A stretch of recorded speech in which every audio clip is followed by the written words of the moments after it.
This mid-morning, let's explore the benefits of love, and then let's meditate. This is Lama Jigme Gyatso of the Buddha Joy Meditation School. Welcome to Meditate Like a Jedi, which is brought to you by the kind-hearted folks who help support this channel on Patreon.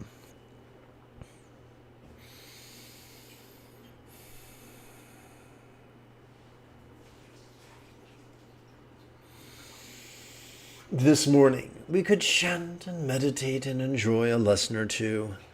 But first,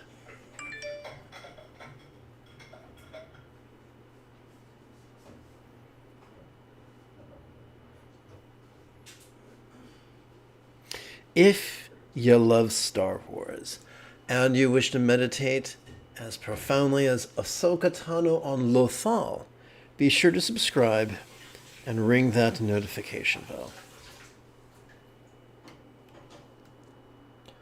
Good news. If at any point during this morning's live stream you have a specific question about Buddhist meditation, Buddhist philosophy, or how to apply them to your life, simply type your question in great detail in the chat window on the right-hand side of the screen.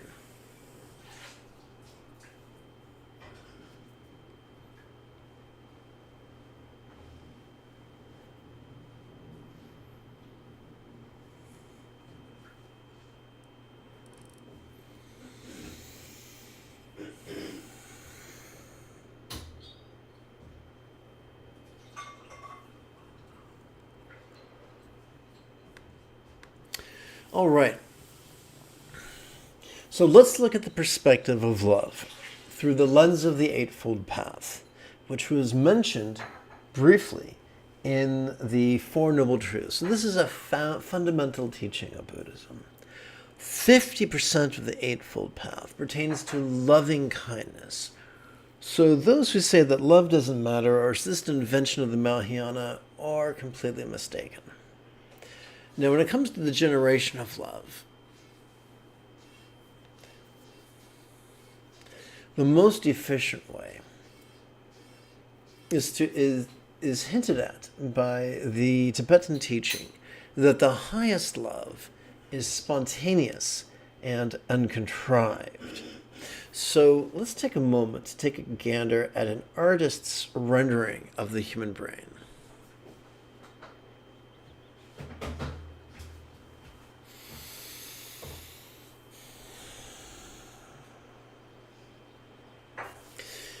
All our cruelty, all our fear finds its home in the underbrain, in the region of our amygdala. The more stressed we are, the more peril we experience, the more part of this brain lights up according to functional magnetic resonance imaging, or fMRIs.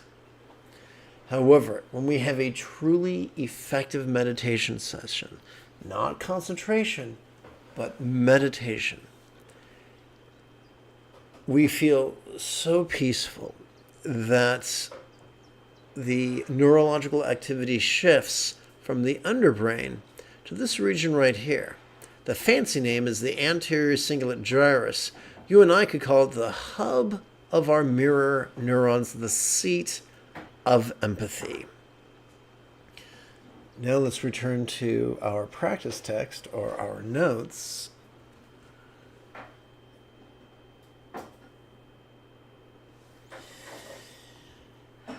The more effective our consistent mindfulness and meditation practice is, the more prone we are to have empathy be our default mode. So the source of this list of benefits is the Anguttara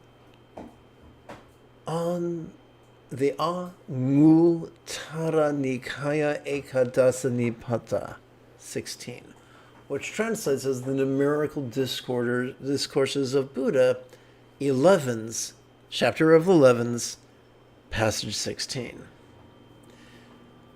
And let's just hit the list running. First benefit, you sleep in comfort. Second benefit, you awake in comfort. Third benefit, freedom from the tyranny of evil dreams. This does not prevent nightmares, but it prevents nightmares from just controlling us and just overwhelming us. The fourth benefit and the fifth benefit is that we become dear to humans and non-humans. Now, does that mean no one's going to be a troll? No. There's no shortage of trolls. Does that mean you'll never encounter a cranky chihuahua who wants to eat your face? No. There's no shortage of cranky chihuahuas. But as a rule, our ability to get along with others is directly proportional to the role of empathy in our day-to-day functioning. And now we kind of get into the supernatural promises, and these might be literal. These could also probably be metaphoric. The sixth benefit, being protected by the devas, real or imagined celestial entities. Consequently, 7, being safe from fire, poison, and sword. And does that mean you could put this to the test by meditating on love and then sticking your head in the oven? Please don't do that. I wouldn't recommend it. A strong argument could be made that this is metaphoric. 8, one's mind easily meditates. 9, one's demeanor is serene. 10th, one's death is peaceful. And 11th, this is the big one, if one fails to accomplish enlightenment in this life, one will take rebirth in a celestial realm, or in a word, say an auspicious rebirth, where one will continue one's training in comfort. There are entire sects of Buddhism built around the fear of taking an inauspicious rebirth and the desire to take a favorable one. The great irony is that if our meditation is effective and regular, we're going to have the love that will act as a carrier wave to help us surf through this life, literally, and the next life, metaphorically. The next life might be a literal next life. It may be our next minute, or next hour, or next day, or next week, or next quarter, or next year, or next decade. The basic thing is this. Wherever there are humans, there's always going to be a certain demographic who choose or cannot help but be rigid, fearful, controlling, elitist, cryptic, competitive, and cruel. And there will also be a group, often a minority, who choose to be flexible, loving, laid back, egalitarian, lucid, cooperative, and kind. Choose to be in the second aspect. The more frequently and effectively we meditate, the easier this will be.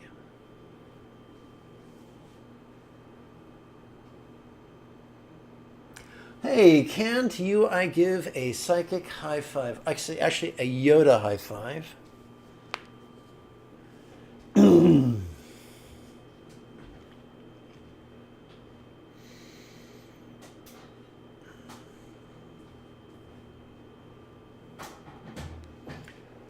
Whoops, look at that. Well, don't I feel just a little bit silly? I need to edit something. Please bear with me.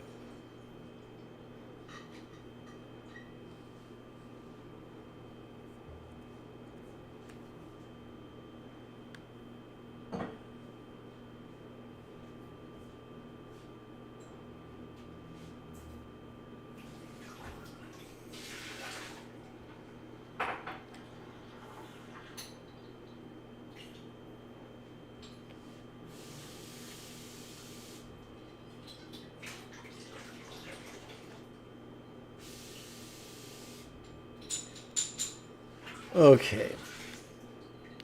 So before we begin our group meditation,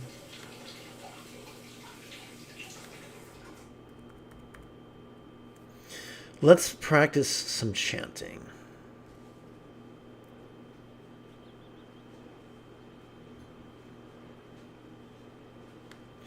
Excuse me. So this is the Thursday morning portion of Gaurab Dorje's Spaciousness of Vajrasattva, arguably the most ancient of the Dzogchen texts. When you have a question, don't be shy. Type your question in great detail in the chat window. I'll be happy to answer it. Until that point, let's chant. Focusing attention on present pleasures and their future consequences is a limiting way to follow any path. It is something to avoid. Past, present, and future are one, not three. Only the present has endured throughout time. The nature of reality pervades the whole of creation. Its wonderful qualities everywhere to be found. Everything that appears in all the worlds derives from karma, is rooted in concepts, and is phantasmal in nature. And of course, being a geek, I can't say the word phantasmal without thinking about Phantasma, the big baddie from the sequel trilogy. Even the situation of the universal emperor, even the situation of a universal emperor is merely a training ground for dealing with illusion. Those who meditate using the time-bound intellect will never be liberated within the time frame of their imagining.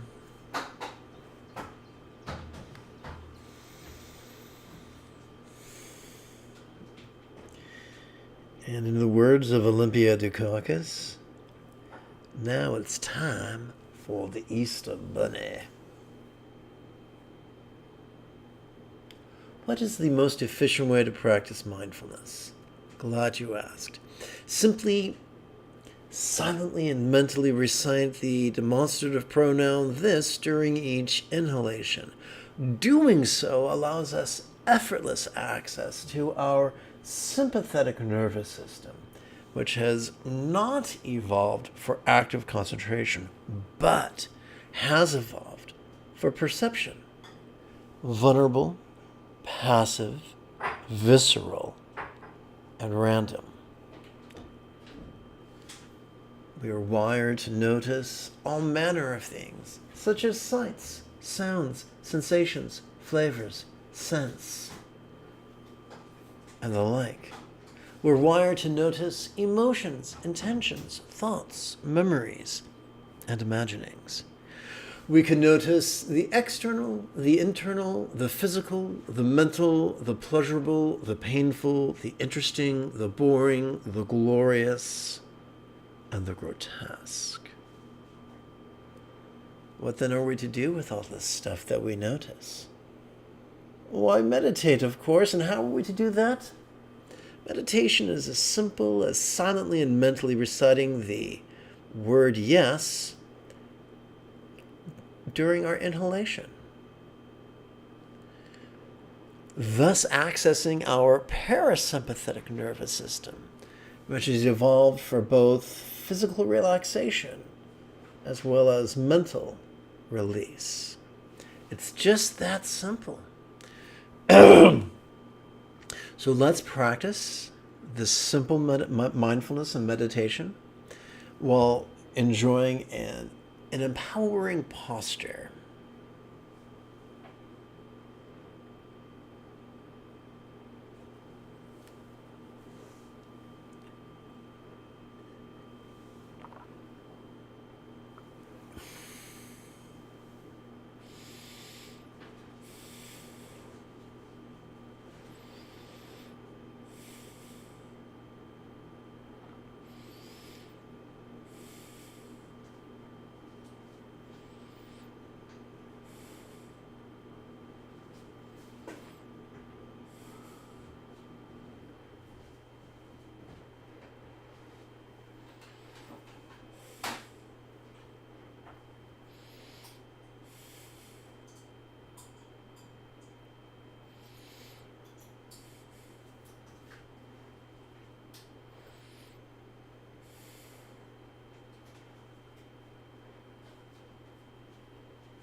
elitists are uncomfortable with anybody practicing this technique correctly.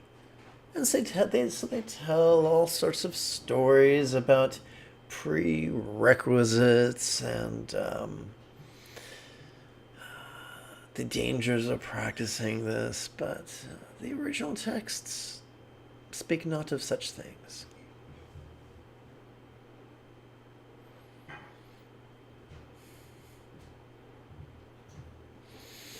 This technique is known by many names, such as Zen, Chan, Jhana, Mahamudra, Mahasandhi, Ati Yoga, Dzogchen, and Trekcho.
If you feel that I have earned it, you could type something in the chat window. You could give this live stream a thumbs up. You could share it with a friend.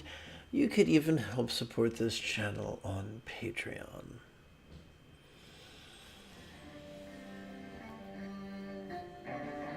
In approximately 3 1/3 hours, I would like to return to lead today's afternoon meditation.